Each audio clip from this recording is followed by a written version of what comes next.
It was so unexpected. First of all, what was your reaction when you found out this news? Yeah, I was actually flying out here to LA, and so I got it when I hit the ground out here. I was like everybody else. I was shocked. You heard no talk of it, no rumors, anything else. So it was pretty surprising. How do you view Magic's tenure as president there? Well, it's hard to judge a president's tenure in 2 years because he had a plan to build this and then wasn't there long enough to see it through. So I think if you were grading it, I think it would be an incomplete. Yeah, one of the things that Magic talked about even as he was resigning yesterday was, they're going to get 1 or 2 big-time free agents to go and play for the Lakers to join LeBron. But what do you think the perception is around the league about the Lakers, and how is it impacted by Magic's resignation? Well, I think the major way it's impacted is it looks like an unstable organization. That's the only way it will hurt it. It's still L.A. They still have a lot of money to give. They've still got LeBron. Still a good situation, but a little unstable if you compare it to their neighbors, the Clippers. You mentioned the instability. What do you think LeBron's future with the Lakers looks like now? Of course, he is on this 3-year deal, so he's not going anywhere, but what does his future look like there? Well, again, the same as it would have been if Magic were here. It all depends on who they're able to go out and sign or trade for in the case of Anthony Davis this summer. I mean, it's going to come down to the players they put around him. I think we can expect LeBron to still play at a high level, so we'll see what they can get done. Okay, and switching gears to other big news out of the NBA last night, Dwayne Wade played his final home game, and you coached him for 3 seasons in Miami. What will you remember most about D. Wade, the player, as well as him as a person? Well, it sort of goes hand in hand, both of those things, player and person.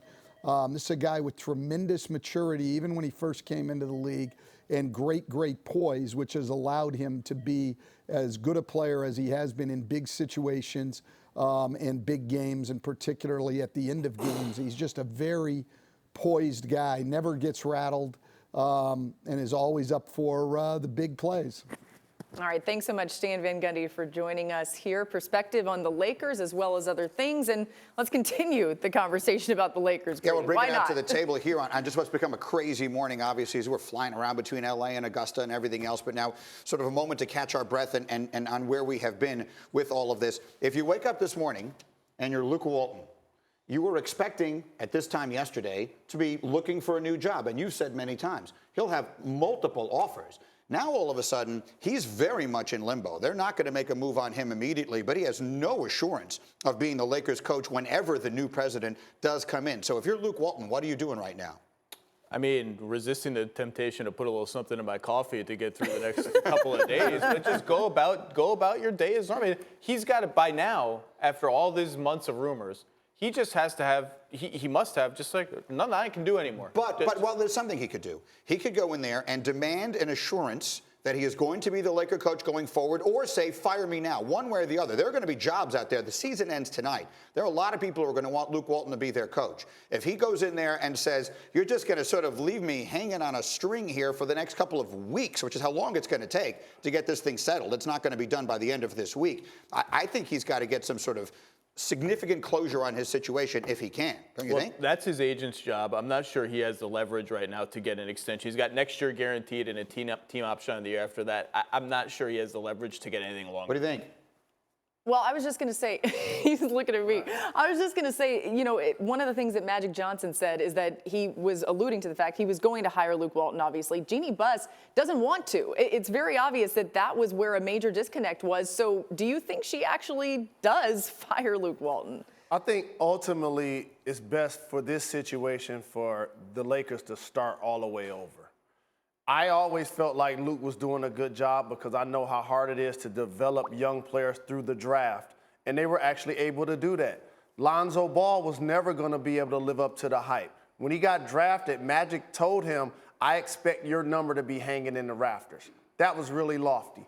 We know what Brandon Ingram is dealing with his health concerns. We don't know the kind of player or how he's going to respond to that. So this job is changed, and it isn't as good as it was even a few weeks ago. And the distinction of being Magic, okay? When you're Magic, you're undefeated. okay? When you're Irvin, we're keeping score. And what has happened is this job hasn't gotten a lot better based on the dynamics I just said.